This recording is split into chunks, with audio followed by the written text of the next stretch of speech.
thank you very much. This is topic of water is always timely, always difficult, but profoundly important. I won't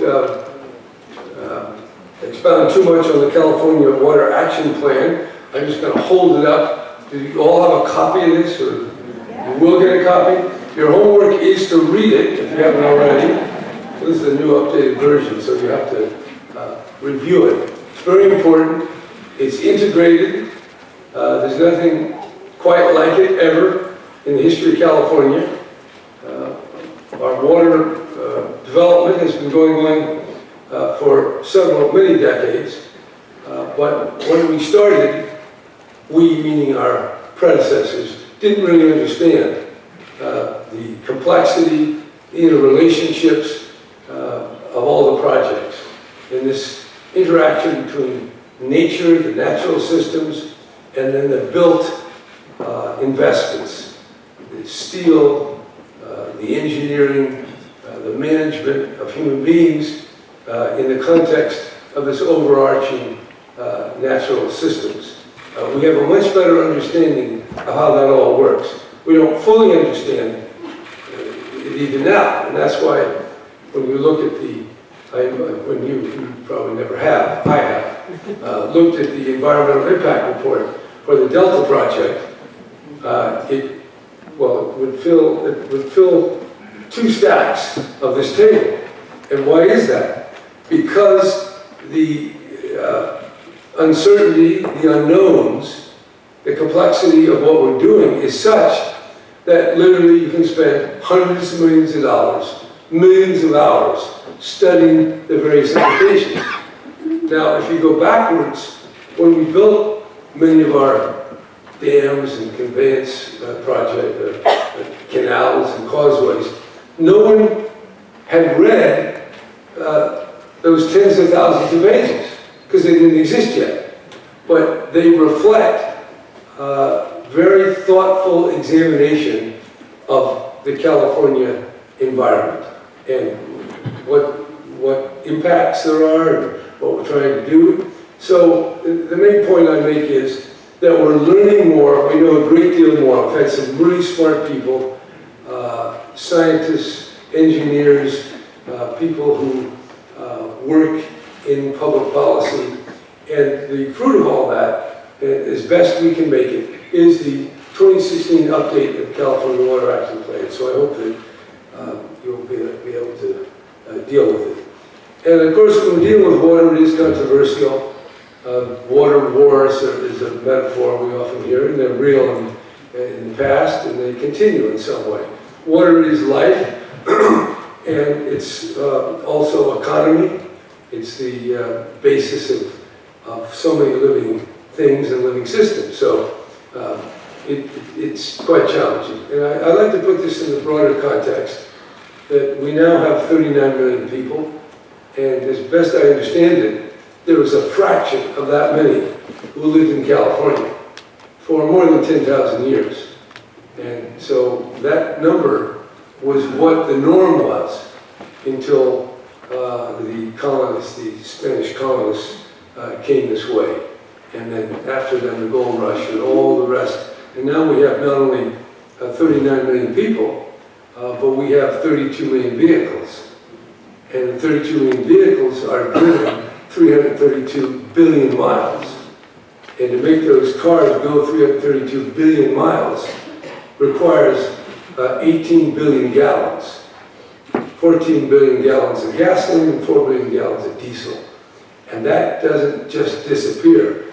It is emitted into the environment, creating greenhouse gases. It generates various criteria pollutants that affect our lungs and affect crop productivity and all sorts of things. So you can't deny that we humans are having an impact, a big impact. And climate change is one of them. Now I know when I say that more than 90% of Republican elected officials deny there is such a thing as climate change. So that's a problem because we can't get anything done with just half the people or without involving all partisan and all ideological perspectives. So We have to keep studying, keep thinking, keep reflecting. But I will make the claim, backed up by real science, that human beings are having a huge impact on the world, on California, on our water resources, on our life, wildlife, habitat, and all the rest. So we have to learn to live in this very interrelated, interdependent kind of world. And it's a very different world. And if you look at the big world, there's 7.3 billion people. That's a lot different. I remember when I was a young Jesuit novice in Los Gatos, we could look over the hill and see the cars going by. I remember some of the conversation being, well, how many people are there in the world? There's somewhat less than 2.5 billion. And we were talking about that, and that was the 50s. So now we're up to 7.3, we're probably going to 9 billion, maybe higher. So when you have that many people, it's a different world than when you had far fewer. And that general truth is very applicable here to California, that we have to manage, otherwise we get issues.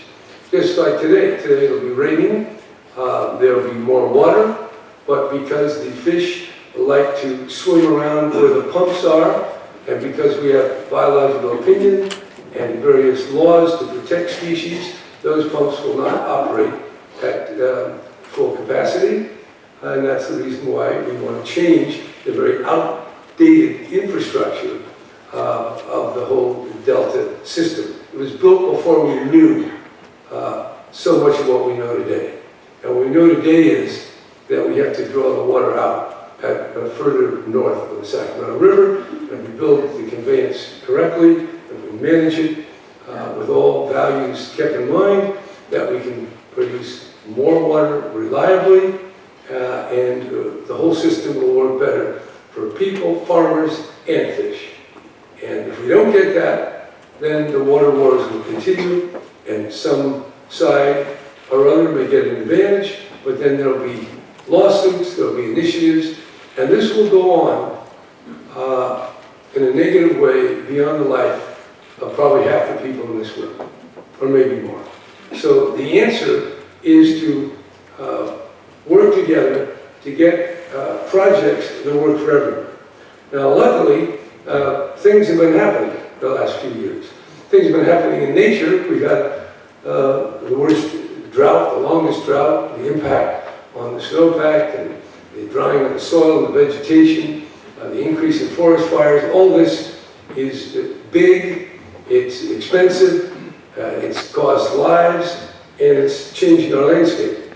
So in the face of all that, the legislature, with one Democratic person voting no, everybody else, Republican, Democrat, voting yes, we've got the bond issue, the people voting for it, and already we have appropriated and committed over $4 billion. In the budget, we're looking at 900 million more. We're doing stuff. And so Californians have really responded in terms of conservation, 25%, most months, extraordinary. So we're doing extraordinary work, and the point that we have to keep in mind is it's not one thing. Water recycling alone won't do it. Storage alone won't do it. Conveyance alone won't do it. Capturing stormwater won't do it. Desalination won't do it. We need all of it. And we need all of it in a very sophisticated, careful way. And that's what my goal is. And for those, and we have two very different perspectives. One is, there is no nature. Don't worry about other species. We're king. Just full speed ahead and just exploit to the max. The other side, I'm caricaturing, put it on someone, is let it all go. We screwed it up, and let's let it go back to nature. We don't need any of these projects. Of course, if you did that, tens of millions of people couldn't continue to be here in California. So we have highly engineered California. We know that. Get the plane, fly over, you see causeways and storage facilities, and there's great California aqueduct, all sorts of things, and all over. And by the way, some people don't know they're disconnected. I would say most people in Santa Clara don't know that 40 more than 40% of the water comes from the delta. And if that thing goes because of climate change or earthquake with massive seawater intrusion, it's Silicon Valley, Santa Clara. The city of Livermore, that nice northern California city, it gets 80% of its water. And that depends on how we manage this challenge of storage, conveyance, recycling, reuse, and all the other things that we're doing. So we're very interdependent. It's not one thing, it's all of this together, very thoughtfully put together. And we have to recognize the reality that the climate is changing.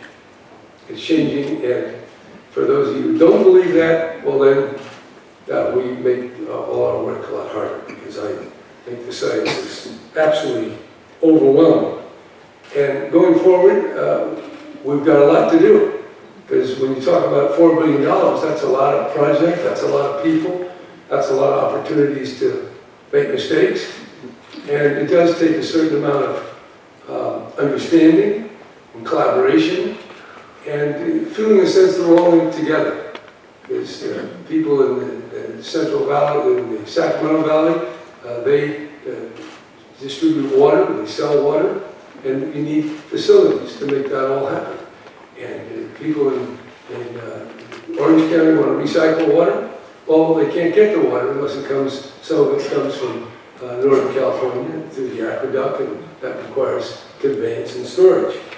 San Diego built a reservoir. Well, we can't fill that up without getting water ultimately in part from the snowpack of the Sierras. So it's one state, and we are much stronger if we work together.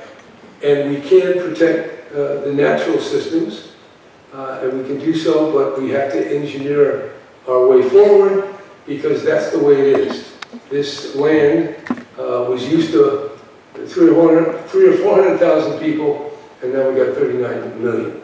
And we're not running around with a simple lifestyle as it was for 10,000 years. We have all this impact, equipment, trucks, cars, all this stuff that makes life, that enabled you all to come here and for us to have this meeting. But there's implications for that. And the implication is we have to engineer, we have to build, we have to use in a very careful, thoughtful way. And that really is the purpose of the $7.5 billion bond. It's the purpose of the California Water Action Plan.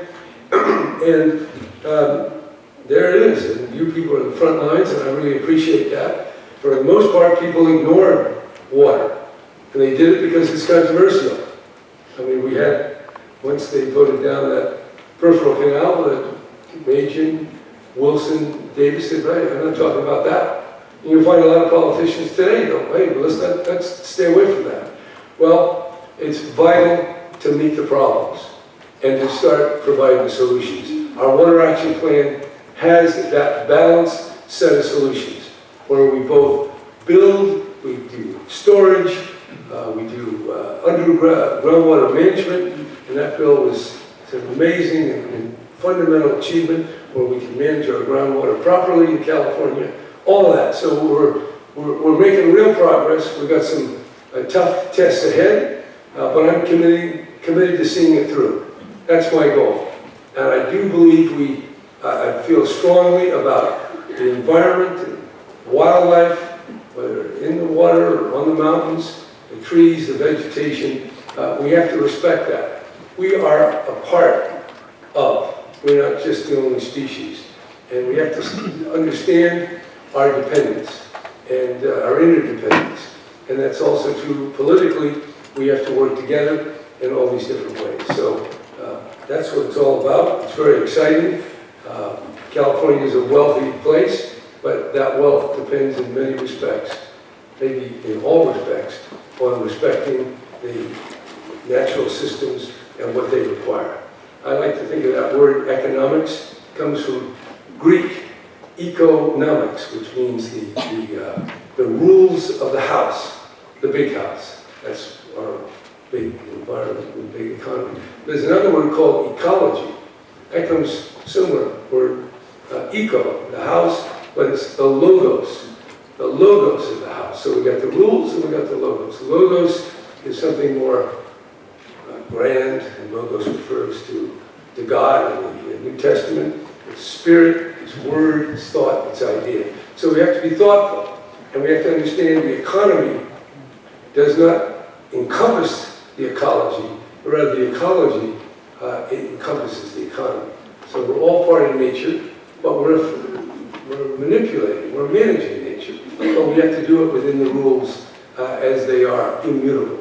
So that's our project here, and we say to those who say, don't build, don't do anything, no, we have built, and it's outdated, and now we've got to fix things and make it all work. To those who say, forget the fish, no, the fish are part of God's creation, as are we, and we all have to make it work. And we can make it work. It can work. If we do all of the above, if we realize our interdependence north and south, east and west, but also past and future. Our forebears came here in a very different California. They came in a pioneering spirit, and now we have to continue and make sure over the decades and centuries we maintain this incredible, magical place called California. The name itself is rather mysterious. People argue about its origin, but it certainly connotes a world of wonders. And our water projects and our environmental responsibility are wondrous indeed. And you are going to have to do a lot of the work to make it all work. So thank you very much.